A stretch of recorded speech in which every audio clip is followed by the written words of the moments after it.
All right, so I wanted to show off some of these sort of talking drums, some expressive percussion with the drum pad.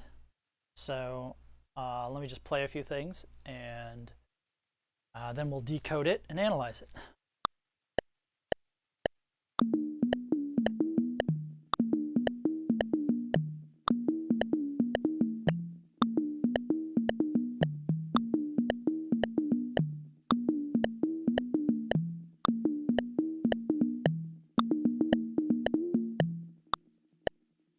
All right.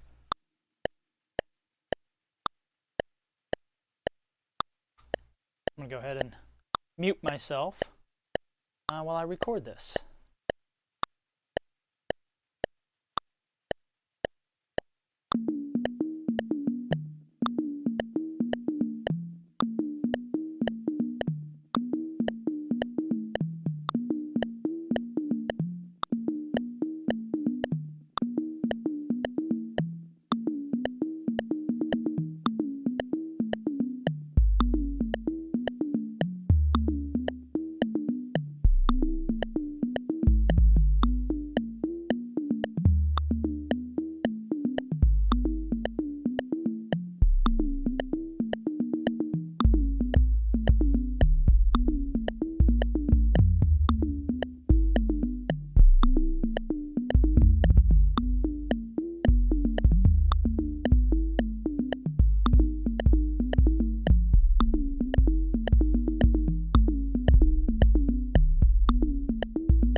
All right, so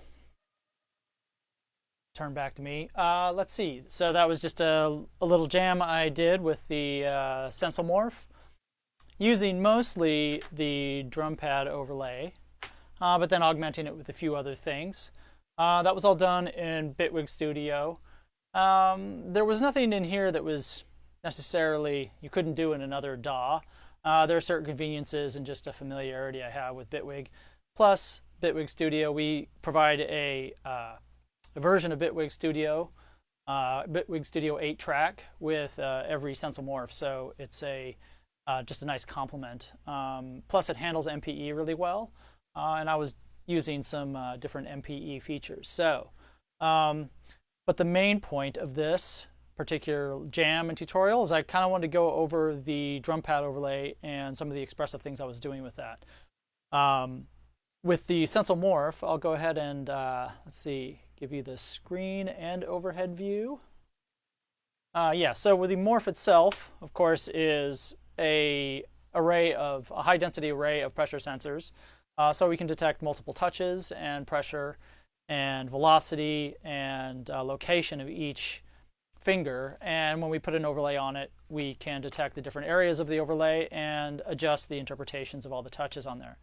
So the cool thing is that this is not just a typical drum pad. So instead of you hit this and it has maybe velocity sensitivity, maybe it has velocity sensitivity, and then you get a sound, and then you could maybe layer things with velocity. We can also send MPE information from these things. And the cool thing about that is that then these things become XYZ pads. They're highly precise, so you can do repeatable things on them. And the way I have that set up is really what I'm taking advantage of is the pitch bend. So when I hit it, I'm getting pitch bend, I'm getting controller information, I'm getting note information, and when I slide, I'm getting that pitch bend information too. So let's see, I should be getting some information here. I can go ahead and get rid of my ending here. And of course, something is totally wrong during this live demo. And I'm not getting the MIDI information I want. But when I have this kick instrument here, a lot like the drum pads in Ableton Live, or even in a lot of other sort of drum-oriented programs that you have this 4x4, you click on it, and then in this case you have a sample. I have a couple of different samples here. I have a layered 808, and then this other sample that just has a little bit more of a click and definition to it. So the important thing I'll just go ahead to the screen itself. The important thing is, oh wow, I've got some hotkeys that are going on here that are doing everything for me. And I would like to get all of my view here so you can see what's going on. Looks like I have some conflicts in my OBS setup. And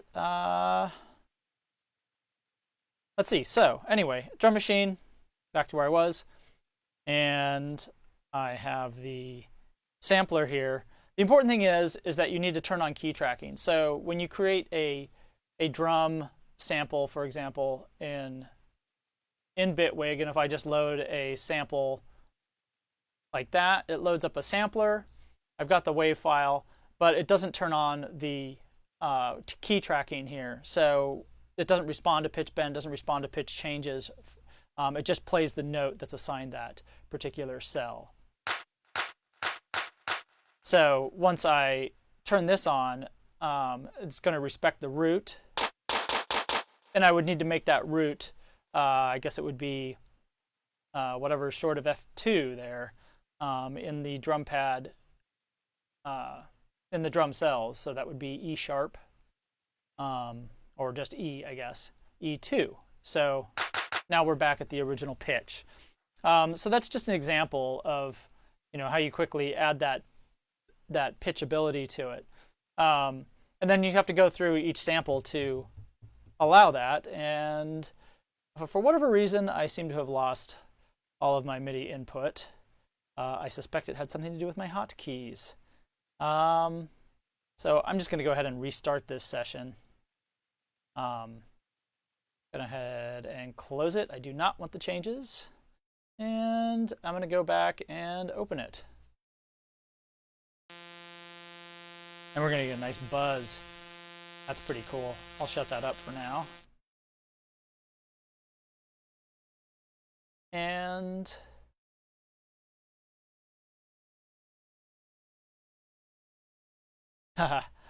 looks like we've completely confused Black Hole.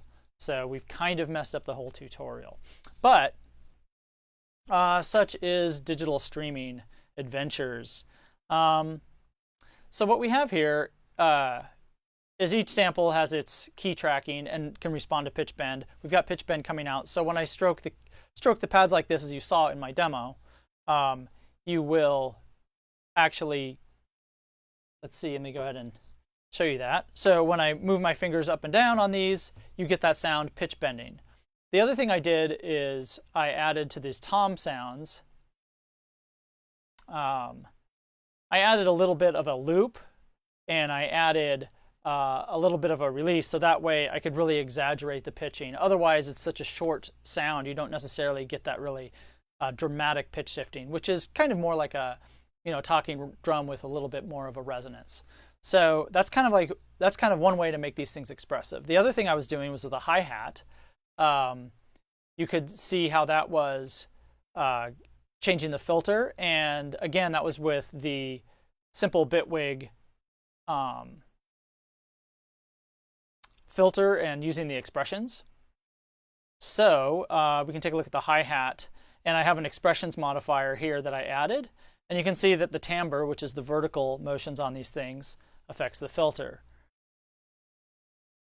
And beyond that, also on the kick drum, I also had the release, so I could have a longer release and then a shorter release down at the bottom. But I wasn't using that too much in my demo. So these are some simple ways of just using pitch bend on the drum kits to get some really expressive play out of it. And that's kind of, sometimes these feel a little bit redundant because you can get your different, you can get drums on this one, you can get drums on this one, but these you have a lot more space for your fingers and your hands. It's a little bit more like the Thunder overlay that gives you that sort of ergonomic layout. And then you also have room for a lot of that talking drum and that expressive play. So that is sort of a quick demo here about doing some expressive stuff. Sorry we had that digital glitch, but I'm glad I was able to at least demonstrate some of these expressive pads. And I look forward to our next demos. Next week, we're actually going to have a schedule. So be sure to follow us on our social media and take a look at the scheduled live broadcast that we'll have. And of course, the archives will be up for you. Let me go and take a look and see if there's any questions. Nope, there's not. So I'm going to go ahead and say goodbye. And the one thing I do want to say is I hope you are all doing well. I know it's a very challenging time for everybody. It's been challenging for me just to try to find things to play and make things good. And trying to get set up with these live streams so I can bring information to you because I'm not going to be traveling. I'm not going to be showing up at the various synth shows and everything like that. So hopefully I'll see more of you folks online. If nothing else, it's a good time to learn. I'm actually having a hard time being like really creative, though I managed to get something good out of that jam. But learning I'm actually able to do because that can kind of take me out of my head a little bit. So I hope you're doing well, and I will see you at our next stream. Take care.